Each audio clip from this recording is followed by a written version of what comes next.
முருகா. என் அன்பு பிள்ளையே, நீ நேசிக்கும் உறவு ஒன்று உன்னை பற்றி என்ன நினைக்கின்றார் என்று உனக்கு தெரியுமா? உன் அப்பா நான் சொல்கின்றேன் கேள். அதற்கு முன்பாக உன்னிடம் நான் ஒன்றை சொல்ல வேண்டும். நீ நேசிக்கின்ற உறவை ஒரு நாளும் காயப்படுத்தாதே. அவர்களை இழிவாகவும் பேசாதே. அவர்கள் ஏதேனும் தவறு புரிந்தால் மன்னித்து ஏற்றுக்கொள். தவறு ஏதும் செய்யாமல் இவ்வுலகில் யாரும் இல்லை. அவ்வாறு உன்னால் மன்னிக்க முடியவில்லை என்றால் நீ மௌனமாக விலகி வந்துவிடு, அல்லது மௌனமாகவே இருந்துவிடு. உன்னுடைய மௌனமே அவர்களுக்கான தண்டனை என்பதை நீ உன் மனதில் வைத்துக்கொள் பிள்ளையே. அதை விட்டு நீ அவர்களை குறை கூறவும் கூடாது தங்கமே. நீ நேசிக்கின்ற உறவு உன்னை பற்றி உயர்வாக எண்ணினாலும் அதை உன்னிடம் ஒருபோதும் சொல்வதே இல்லை. அவருக்கு அதிகமாக கோபம் கூட வருவதில்லை. சில நேரத்தில் கோபம் வந்தாலும் அதை வெளி காட்டுவது இல்லை.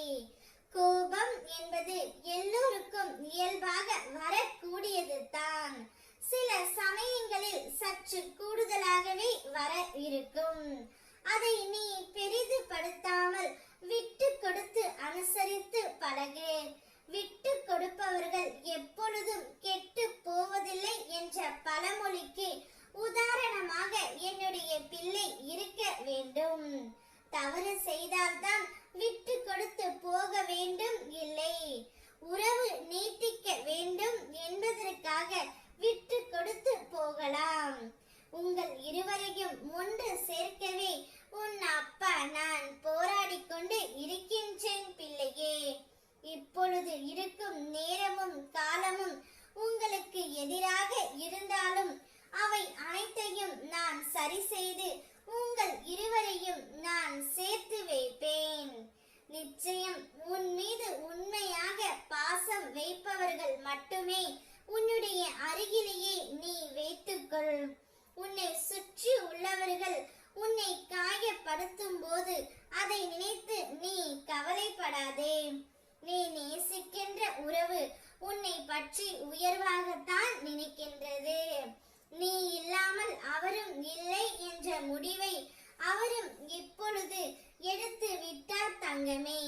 கூடிய விரைவில் உனக்காக உன்னிடமே வரப்போகின்றார்.